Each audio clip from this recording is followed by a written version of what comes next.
Jin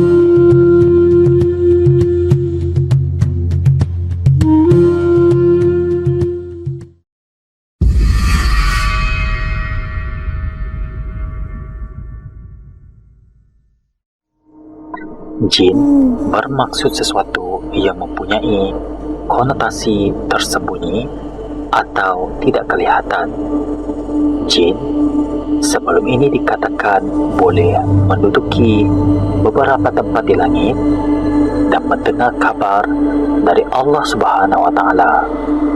Tetapi setelah diutuskan seorang nabi bernama Muhammad, mereka tidak dapat lagi mendengarnya kerana ada barisan sepadan yang menjaga rahasia itu. Sebahagian jin telah diberi keistimewaan oleh Allah untuk mengubah rupa mereka dan muncul di hadapan manusia. Jin sering menggunakan kelebihan dan keupayaan mereka untuk berubah bentuk untuk menipu manusia dan menakutkan mereka. Jin menukar bentuknya menjadi hantu pocong bukan sahaja untuk menipu manusia bahawa roh manusia boleh menjadi hantu, tetapi juga untuk menakutkan manusia. Umur jin sangatlah panjang.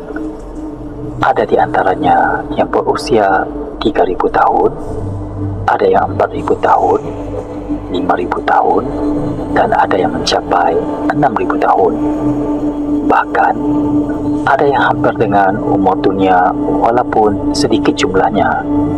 Akan tetapi di kalangan jin ada yang seperti iblis yang hidup sejak dahulu lagi.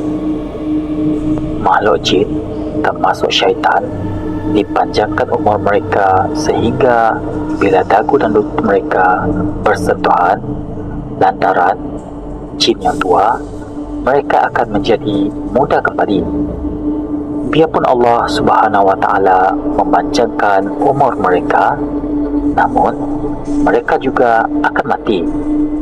Sebagaimana manusia setelah mati akan kembali menjadi tanah, jin kembali kepada api, kecuali apabila jin-jin ini menjelma kepada tubuh yang lain seperti manusia, ular, anjing dan kucing. Dan apabila dia dibunuh oleh manusia pada masa itu dalam bentuk jelmaannya, maka ia akan mati dalam bentuk yang dijelmakannya itu. Tetapi berbeza pula iblis yang berumur panjang sehingga ke hari kiamat. Alam jin adalah alam yang berbeza dengan alam manusia. Ia terpisah dan berbeza dengan alam manusia, tetapi kedua-duanya tinggal di alam yang sama dan kadangkala tinggal di rumah yang dibina atau didiami oleh manusia. Menurut banyak riwayat, bangsa jin sudah lebih dulu diciptakan sebelum manusia. Jadi, jumlah bangsa jin diperkirakan lebih banyak daripada manusia. Jin dan manusia mempunyai akal dan nafsu. Seperti manusia, pernikahan dan perkembangbiakan juga terjadi di kalangan jin. Bangsa jin adalah makhluk halus ciptaan Allah Subhanahu wa Ta'ala seperti kita. Mereka diciptakan dari nyala api dan hidup berpasangan serta beranak pinak seperti manusia. Secara garis besar, bangsa jin ternyata terbahagi menjadi dua, yaitu bangsa jin muslim dan jin kafir. Alam jin adalah alam gaib, tidak dapat dilihat dengan deria manusia. Walaupun terdapat segelintir manusia yang dikatakan mengaku memiliki deria yang cukup kuat sehingga dapat melihat dan berhubung dengan alam gaib. Kediaman jin ialah di lautan, daratan, di udara, dan makhluk jin lebih mengutamakan untuk tinggal di tempat-tempat yang sunyi dan sepi dari manusia seperti di padang pasir, lombong, laut, tempat-tempat tinggi, dan kubur. Jin juga tinggal di rumah-rumah lama yang tidak berpenghuni atau rumah yang baru siap tetapi belum diduduki lagi. Makanan jin dari api asap kerana jin paling suka dengan asap yang busuk. Ada yang tinggal di tempat-tempat kotor, iaitu jin kafir, seperti di tempat pembuangan sampah, kerana mereka memakan makanan lebihan manusia. Kepantasan jin bergerak adalah melebihi gerak cahaya dalam satu saat. Memandangkan jin adalah terdiri daripada makhluk yang seni dan tersembunyi, tidak zahir seperti manusia dan tidak sepenuhnya gaib seperti malaikat, maka ruang yang kecil pun boleh diduduki oleh ramai jin dan ianya juga boleh memasuki dan menghuni tubuh badan manusia.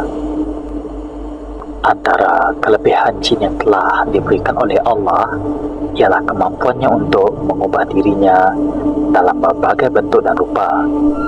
Jin tidak boleh dilihat, disentuh dan didengar oleh manusia dalam bentuk yang asal sebagaimana ianya diciptakan, kecuali dalam keadaan tertentu. Jin boleh dilihat dalam rupa bentuk yang diingininya. Bentuk tubuh mereka adalah pendek, ada yang terlalu tinggi, dan ada bermacam-macam warna dan sebagainya. Kebanyakan manusia, walaupun percaya ada makhluk di sekelilingnya, tetapi kerana tidak nampak, maka mereka mudah terkena tipu daya dan godaan jin dan syaitan.